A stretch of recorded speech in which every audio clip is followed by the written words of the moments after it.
we're about to move house again, please God, in the next couple of weeks.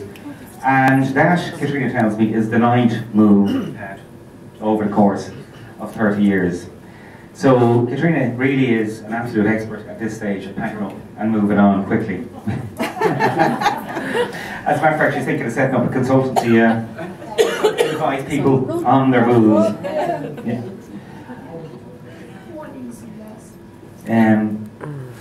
So we've been 9 moves. God, yeah, most were Dublin, but we did, of course, spend 10 very happy years in Nottingham.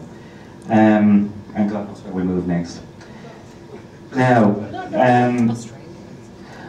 I'd like to thank my own mother, Mary Dolan, and indeed my mother-in-law, Sheila, who up to now has described me as her favourite son-in-law, which hasn't been difficult because I'm the only one she has.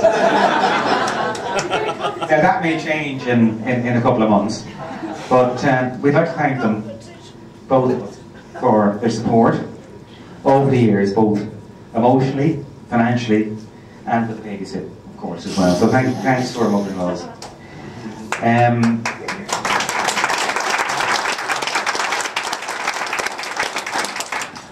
We also remember our fathers who unfortunately are not here, Danny and Michael. They're not with us tonight. We all wish they were. But I'm sure they're with us in spirit, in some way, in some shape or form. And they're looking down on their beautiful grandchildren and on the celebrations we're having tonight. Also, I guess we'd like to thank our brothers and sisters. So John, and this is an age order, so don't think it. John, sorry John. Eamon, Rowie, Martina, Michael, Denise, and Lisa. For all all their friendship and support over the years. We all grew up together. We've had lots of good hoolies, many birthdays, weddings, funerals indeed, wedding anniversaries, and I'm sure we'll have many, many more, so thanks to them as well. To all our friends who are here tonight, many of you, a lot of you indeed, were at the wedding. Thanks for your friendship over the years, and I would say how well you're all looking. Worn well over the 30 years, so again, thanks for your friendship over the years. So I just wanted to tell one story, if I can. So it's alright, it's about that bloody wedding dress. I know it's cool. I still wake up sometimes in a cold sweat at night, because my only job on the day before we got married was to collect the wedding dress from May Geldos in Wicklow Street. And I was sent in to do that. I was to bring it home to Courtlands, where we lived, and you were up in Courtlands. I don't know what you were doing, but you were up in Courtlands, and my job was to collect the wedding dress and bring it home. And then you were going to bring the wedding dress back to Lenagiri. So I went into town, and I parked a car on Capel Street and collected the wedding dress.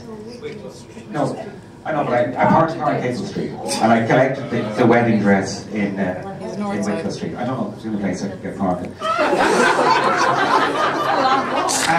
He didn't know his way south of the lift.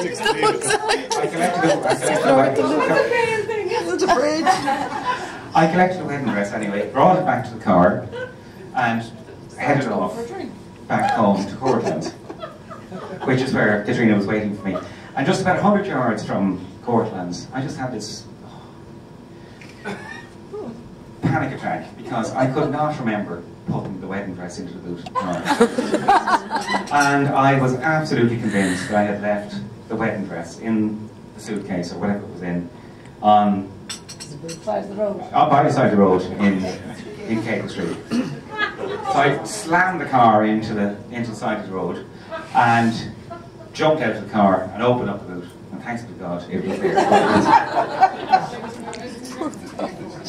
And it has a 24-inch waist. Yeah, but I see, I'll have a cold sweat tonight. And I remember that. So you went home then, and then all my friends showed up, and you were probably at home getting ready for the next morning, doing placemats and name places and everything for the next day. But myself and my mates, as happens, we went to the pub. Yeah. And we had 1 or 2 pints. And then we came back to Courtlands, which is where we were living. And I don't know if anyone remembers, but there was this game called Twister. Do you remember Twister? Twister is, does anyone remember?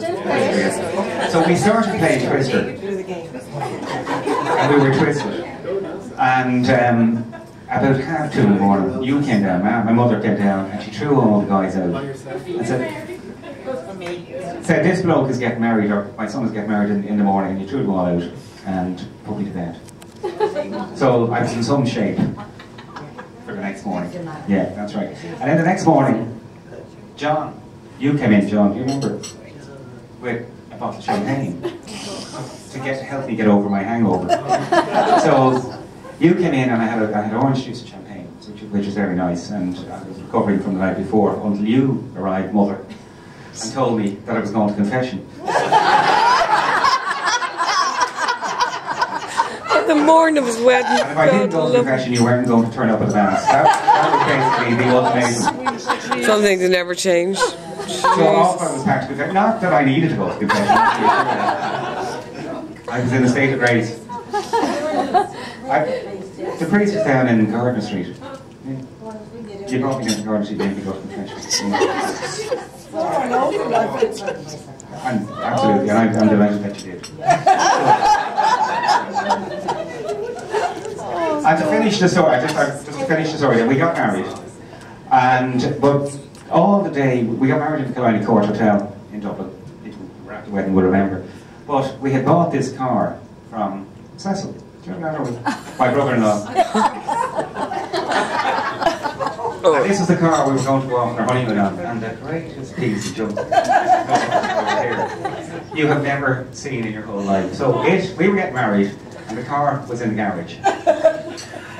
So we were getting work done in the church, and the car was getting work done. And it was the car going to be ready? Because we got married in the Killiney Court, and in those days he used to go off to another hotel, so we were going into the Gresham. So the car, thankfully, was ready, and off we went. Into the Gresham. Into the Gresham. And the car shuddered and joked. But we did actually make it into the Gresham. And we had our wedding night there. And then we were heading off to the west of Ireland for a Ryan's Hotel special. Remember Ryan's Hotel? Yeah. 60 quid for the wedding dress was 40, but the honeymoon was 6. So we did the whole thing for 100. Off we went, but anyway, we got up the next morning, and the car, I remember, it was a green Fiat 124. I hate that fucking car. And do you think it would start? Not on your Nelly would the car start. So I went back, Katrina sent me back to the Gresham.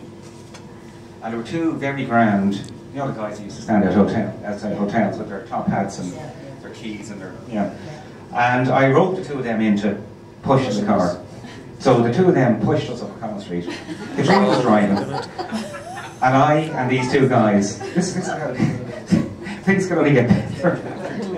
Pushed the car up Collins Street, and we did get it started, and we got as far as Blackrock. And then it just died.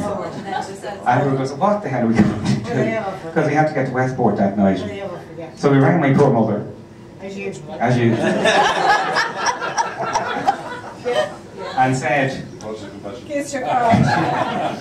you owe me back, or you made me go to confession. Any chance of a loan of the car for the week? So, and you gave us a loan of the car for the week, so thanks very much for that. So you got the honeymoon off to a good start. It was a bright orange Opel Kadett, I remember. It was, yeah. Anyway. So as you can imagine, there are loads of stories like that, but I'm not. The car, your car, that you were going on. I saved that money all my life from because children's allowance when I was born until what age you were then. I had never spent a penny of it. I kept it and saved, and he bought the car with that. And that was the end.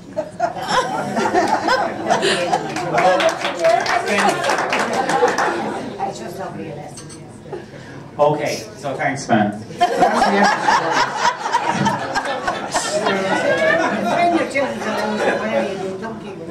So finally, before I move on to the golf prizes, which everyone's waiting for, I want to thank Katrina for being such a brilliant wife over our 30 years together.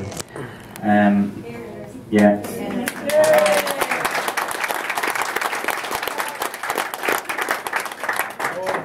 Thank you for rearing our two beautiful children, and for getting them to where they are today. And that even involved, and I'm sure most people know this, or some people would know this, doing A-level and O-level maths with Leo to help him pass his exams.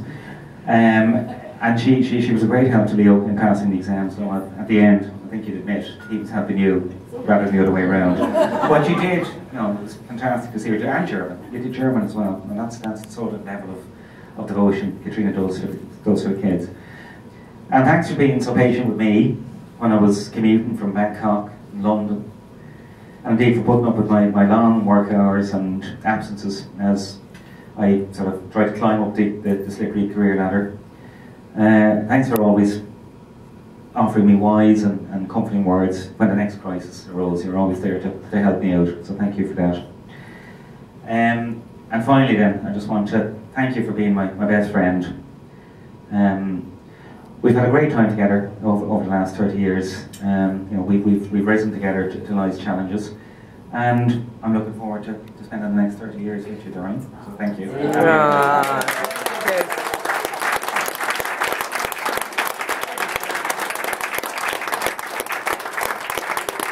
And that's the end of the 30th anniversary, and we're now going to move on to the golf.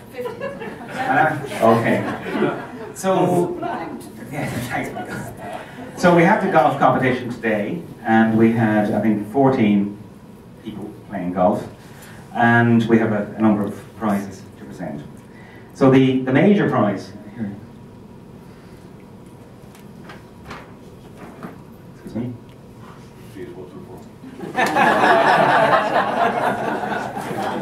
That's outside.